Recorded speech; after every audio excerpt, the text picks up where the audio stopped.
네, 여러분 안녕하세요. 뉴스열입니다. 이재명 고문이 오늘 자신의 페이스북을 통해 인천 계양을에 대한 출마 입장과 함께 민주당이 대선 패배로 어려움에 빠진 만큼 자신이 결자해제하겠다라고 밝혔습니다. 이재명 고문은 이렇게 말합니다. 무한 책임지겠습니다. 국민이 곧 국가입니다. 정치는 국민의 더 나은 삶을 책임지는 것입니다. 국민을 위한 일꾼이자 국민의 도구인 정치인에게 개인적 손익은 부차적 문제일 뿐입니다. 정치는 국민을 위한 무한 책임임을 무거운 마음으로 되새깁니다. 말이 아닌 행동으로 헛된 약속이 아닌 실천으로 저의 책임을 다하겠습니다. 민주당의 상황과 지방선거의 어려움 또한 대선 패배에 따른 저의 책임이고 이를 타개하는 것 역시 전적으로 저의 책임임을 통감합니다. 언제나처럼 국민의 집단지성을 믿고 민심의 바다에 온전히 저를 던지겠습니다. 당의 모든 결정을 전적으로 따르겠습니다. 더 나은 국민의 미래를 위해 힘겨운 선거에 나선 민주당 후보들과 함께 혼신의 힘을 다해 반드시 이기겠습니다. 라는 글을 올리셨습니다. 반드시 승리하셔서 윤석열로부터 폭주를 막아주시기를 간절히 바랍니다. 그런데 사실 이재명 고문의 출마를 두고 당내에서 반대하는 목소리가 많았던 것이 사실이었고 현재도 반대하는 목소리들이 있는 것도 사실입니다. 물론 각자의 생각이 다른 만큼 반대의 목소리 있을 수 있습니다. 그러나 이제 당에서 결정을 했기 때문에 그 결정에 따르고 원팀이 되어 선거에 승리하는 데 모든 힘을 쏟아야 하는 것이 당연지사겠지요. 그런데 박영선 전 장관이 자신의 페이스북에 끝까지 이재명 고문의 출마에 대해서 반대한다는 입장을 고수하고 있어서 충격을 주고 있습니다. 그는 이렇게 말합니다. 개양과 분당에 대한 그저 바라볼 수밖에 없는 상황 속에서 훈제를 위한 연계는 살 속으로 소리 없이 파고들고 있다. 명분은 정치인이 쌓은 시간에 비례한다. 실리는 정치인이 어떤 전장을 택하는지에 직결된다. 박지원은 애둘러 민주당의 명분이라는 표현을 썼으나 그것은 시간이 지나면 화살로 돌아올 가능성이 높다. 기왕지사 이렇게 된 것 크게 품고 눈 감아 주자는 조언도 있다. 그러나 그러기에는 다가올 미래가 너무 혼란스러워 보인다.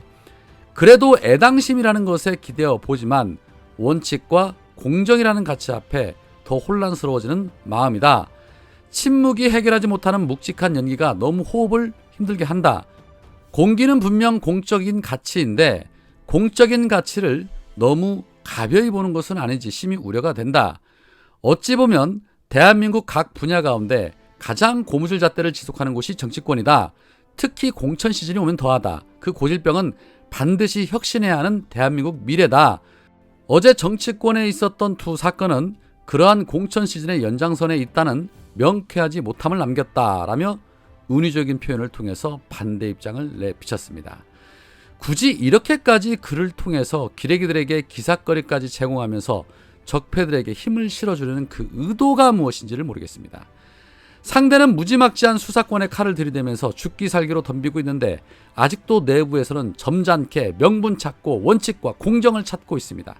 그 원칙과 공정이라는 가치 중요하죠. 그러나 사람 목숨보다 중요한 건 없습니다. 윤석열은 시작도 전부터 불공정과 비리로 똘똘 뭉친 자들과 뉴라이트 출신으로 채우고 하물며 검찰의 칼잡이라고 불리는 한동훈까지 앞세워서 검찰 제국을 건설하려고 하고 있는데 참 선비 같은 소리 하십니다. 공기가 공적인 가치라고요? 지금 대한민국 공기가 숨 쉴 수나 있을 정도로 깨끗한 공기입니까? 우리에게 필요한 것은 꽉 막힌 대한민국 현실 앞에 숨쉬기조차 힘든 이 난국에 신선한 공기를 불어넣어줄 사람이 필요한 것입니다. 그게 바로 이재명인 것입니다. 박영선 전 장관의 이런 메시지에 매우 실망스럽습니다. 못마땅하더라도 마음에 들지 않더라도 자중할 줄 아는 그런 겸손을 가지시는 게 먼저가 아닐까 싶습니다. 자, 한편 윤석열 최측근 한동훈의 인사청문회가 9일부터 있습니다. 많은 분들이 한동훈 청문회를 보실 텐데요. 청문회에 앞서서 박주민 의원의 서면 답변서에 대한 질의에 한동훈의 답한 내용이 언론에 공개가 됐는데 참 보면 볼수록 윤석열보다 더하면 더하지 덜하지 않는 자라는 생각을 지을 수가 없습니다. 한동훈은 김건희와 이명수 기자 간의 녹취록에 대해서 내가 한동훈이한테 전달하고 그럴게 라고 발언한 것과 관련해서 검찰 근무 시절 김건희 씨에게 별도의 지시를 받은 적 있느냐라는 질문에 지시를 받을 관계가 아니었고 지시를 받은 적도 없다라고 밝혔습니다. 지시받을 관계는 아니지만 공모를 할 수 있는 관계는 아니지 충분히 의혹이 생길 수 있는 부분입니다. 왜냐? 그렇지 않고서야 직장 상사 부인과 수백 차례에 걸쳐서 메시지를 주고받을 수 있다고 생각하는 국민은 없을 겁니다. 도대체 얼마나 친해야 직장 상사 부인과 단기간에 수백 통의 메시지를 보낼 수 있느냐는 것입니다. 고로 이런 모든 의혹을 떨치려거든 휴대폰 비번을 까면 간단해집니다. 아마 이 부분도 청문회에서 쟁점이 될 것으로 보입니다. 또한 장관에 취임하면 유시민 작가에 대한 민사소송 제기를 취할 생각이 있는지에 대한 질의에는 현재 진행 중인 소송들은 제가 할 일을 제대로 했다는 이유로 공직자에게 보복을 가하는 과정에서 발생한 불법 행위에 대한 것들이라면서 제가 대충 타협하면 다른 힘없는 국민들을 상대로 이런 일이 반복될 것이기 때문에 취하할 생각이 없다라고 말했습니다. 절대 만만한 상대 아닙니다.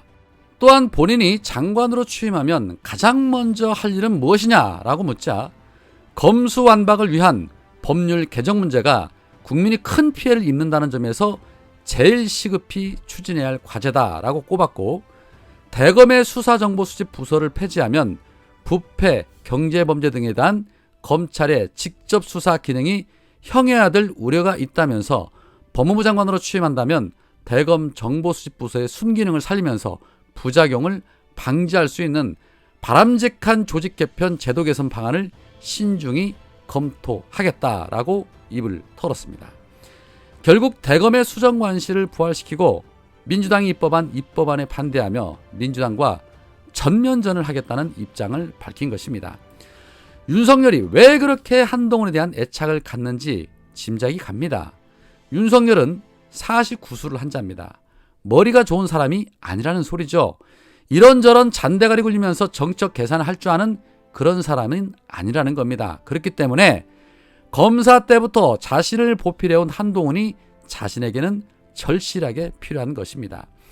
윤석열이 한동훈을 앞세워 검찰 제국 완성을 위해 사정의 칼을 휘두를 것이기 때문에 시민들은 이재명을 앞세워 저들의 폭거로부터 우리 스스로를 지키고 망가지는 대한민국을 지킬 수밖에 없는 것입니다. 해서 이재명 고문의 출마를 시작으로 이번 지방선거에서 반드시 대승을 해야만 합니다.